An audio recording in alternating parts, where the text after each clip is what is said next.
अच्छा जी, सियासी मंजरनामे से एक बड़ी खबर ये आई और इस बारे में काफ़ी अरसे से बात हो रही थी, इनफैक्ट सालों से बात हो रही थी, लेकिन फिर गवर्नर सिंध कामरान टिसौरी अपनी पोजीशन पर बरकरार रहते थे।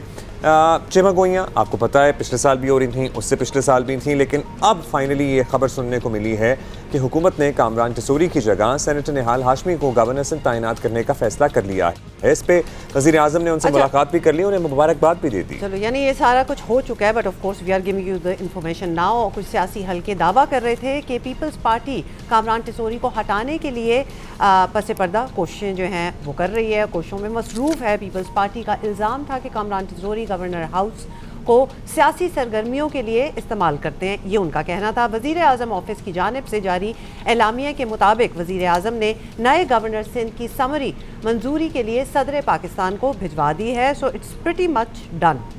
फारूक सत्तार हमारे साथ मौजूद हैं, रहनुमा एमकेएम पाकिस्तान। फारूक साहब, शुक्रिया आपने वक्त दिया। फारूक साहब, आपको कब पता लगा कि कामरान टिसौरी से आपको हटाया जा रहा है या इनफैक्ट हटाया जा चुका है?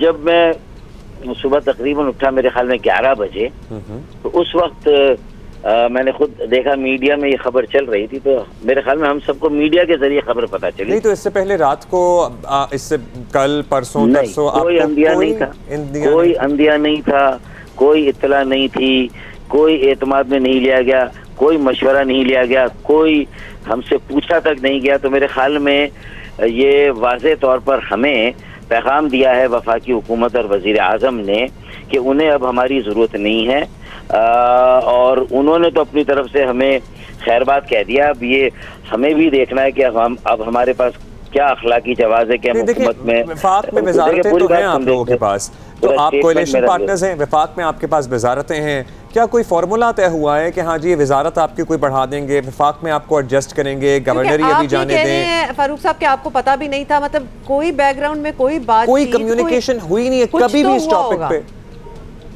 देखिए, ये सिर्फ मेरी बात नहीं है, ये तो खालिद मकबूल सिद्दीकी भाई सरबराह चेयरमैन, उन्हें भी नहीं पता था, और उन्होंने भी लाइमी का इजहार किया और अफसोस का इजहार किया, और वज़ीर आज़म हाउस फ़ोन करके अपना एहतजाज तो रिकॉर्ड कराया है कि भाई हमें बहुत दुख और मायूसी हुई है, इस तरह बाला फैसले होंगे, तो ये तो उन्होंने भी किया है।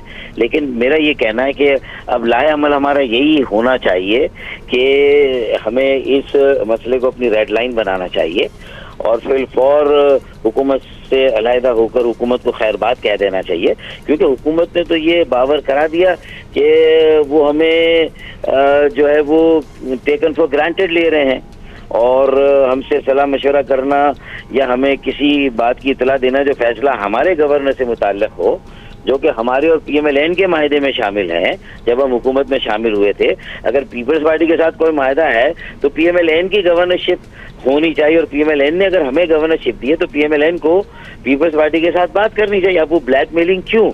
अब देखें ना, ये तो इसलिए 18 साल की जो बदतरीन करप्ट तरीन हुक्मरानी थी बिला शिरकत गैर, जो सिंध के वडेरों और जागीरदारों का कब्जा रहा है बशमूल कराची, पूरे सिंध की ज़मीनों पर जिस तरह उसकी बंदरबांट और उस पर कब्जे का सिलसिला जारी, जिस तरह एक सिस्टम मुख्तलिफ वजारतों और महकमों में कायम है और दोनों हाथों से लूटमार हो रही है, पूरी दुनिया में जायदादें और अमलाकें बन रही हैं, और जो कुछ हो रहा है ये पहली मरतबा एक टफ टाइम दिया था गवर्नर सिंध ने पेश किए पीपल्स पार्टी के खिलाफ। ये आपका शिकवा पीपल्स पार्टी से है या आपका शिकवा PMLN से है, वजीर आजम से है? पीपल्स पार्टी से मेरा क्या लेना देना, एमक्यूएम का क्या लेना देना?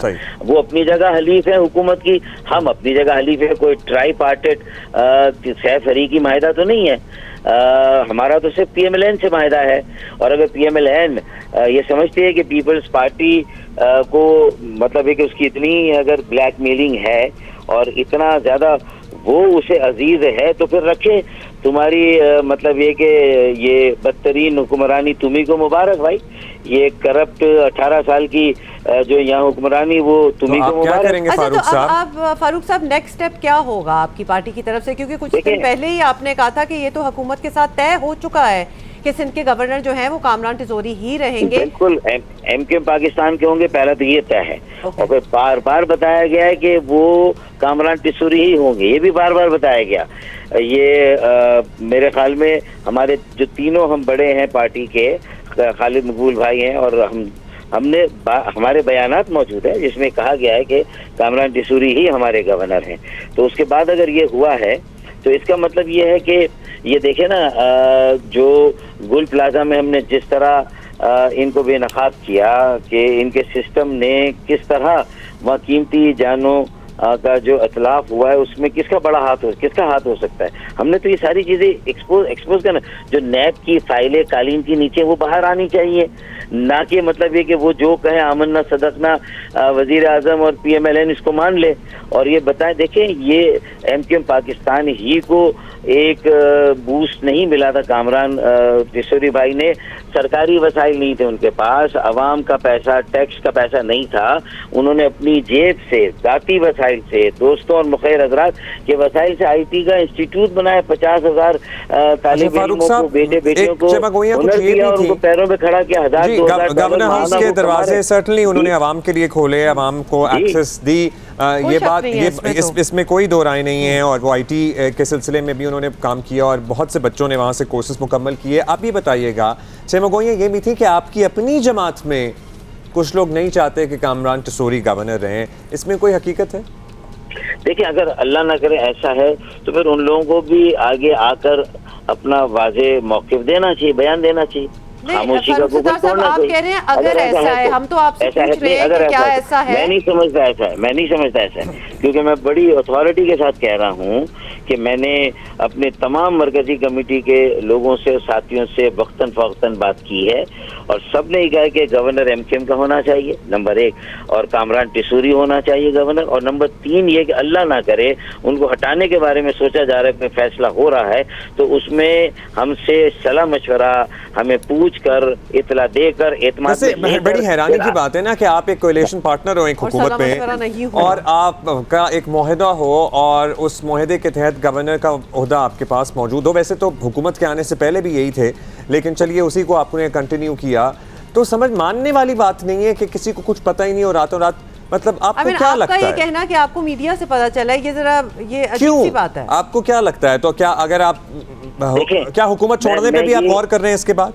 अब तक मैंने कोई ऐसा बयान नहीं दिया था, लेकिन मैं मजबूर होकर कहूँगा कि ये तो अपने इख्तदार को सिर्फ कायम व दायम रखने के लिए, उनकी बला से कराची को उसका किरदार पाकिस्तान की माशी तरक्की में जो दिलाने के लिए हम कोशिश कर रहे थे, जो एक हम रिफॉर्म, एक इस्लाहात से भरी हुई MQM कायम कर रहे थे, नौजवानों को उसमें शामिल कर रहे थे, बड़े जलसे हमने मलीर और शाह फैसल में किए और आगे हम जा रहे थे। जो पैसा 1-1.5 अरब हमें मिल रहा था वफाक से जो सड़कें, गटर पानी, जो कि बल्दिया उज़्मा, मेयर, टाउन, उनके चेयरमैन UC उन्होंने काम नहीं किया जो हमने शुरू किए थे, मेरे ख्याल में उन सबको धचका लगेगा। और ये इस वक्त जो मार्का हक के बाद हम मार्का मईशत की तरफ जा रहे थे, उसमें कामरान टिसोरी भाई का जो रोल था ज़रिए तरसील, जो 50,000 बच्चों के जरिए $1,000-2,000 माहाना अगर वो कमाए और आ रही है, तो ये तो हम पाकिस्तान की मईशत को, मुल्क को मजबूत और मुस्तहकम करने के लिए सब कर रहे थे। और कामरान टिसोरी एक पिलर थे उसमें पूरे वफाक की, और ये वफाक के लिए गुडविल थी। देखिए, बात तो किसी और वजीर आजम ने और किसी और पार्टी के सरबराह ने की थी ना कि भाई वो सरकारी रियासती ऐवान घरों में, ऐवानों में जो है वो जामियात बनाएंगे, तालीमी दरसगाहें बनाएंगे, लेकिन ये काम किया किसने? कामरान टिसोरी ने 10 लाख राशन देना, मोटरसाइकिलें चोरी होने के बाद देना, फिर 10,000 लैपटॉप तकसीम करना, और ये सारे काम मेरे ख्याल में एक वफाकी हुकूमत की गुडविल थी। शहबाज शरीफ साहब के नुमाइंदे के तौर पर उन्होंने एक बहुत बड़ा क्रेडिट उन्हें दिया था। लेकिन अगर आज ये बाला ही बाला फैसला हो रहा है तो हमारी साख को अब कोई और अगर नहीं, अगर वो, तो फिर अब हमें अपनी साख को कायम रखने के लिए, अगर हम सियासी जमातें हैं और हम सियासत कर रहे हैं, तो ये हमारी रेड लाइन होनी चाहिए, हमें कोई फैसला करना चाहिए और हमें इस हुकूमत में रहकर मजीद टेकन फॉर ग्रांटेड हमें लिया जाए। तो मेरे ख्याल में ये हम अपने वोटर्स को भी नाराज कर रहे हैं। सिंध के शहरी इलाकों में जो उम्मीद और छोड़ने के लिए आप अपना मुशावरती इजलास कब बुला रहे हैं, या आपकी बात हो गई है मुस्तफ़ा कमाल साहब से, दीगर लोगों से? देखिए, ये हमने अपने ग्रुपों में सारी बातें डाली हुई हैं, जो मरकजी ग्रुप हैं, MNAs के, MPs के, वहाँ ये सब बातें हो रही हैं और सलाह मशवरा हो रहा है। खालिद भाई भी सलाह मशवरा कर रहे हैं। रोज़े के बाद मुझे उम्मीद है कि कोई इजलास खालिद भाई इस किस्म का बुलाएंगे और वहाँ सबसे राय लेकर उसूलन जो है वो आज ही कोई फैसला करेंगे, क्योंकि करना आज ही है। क्योंकि उसके बाद जब लड़ाई ख़त्म हो जाए, फिर कोई घूसा उसके बाद याद आए, तो फिर उस घूसे को तो अपने मुँह पे ही मार लेना चाहिए।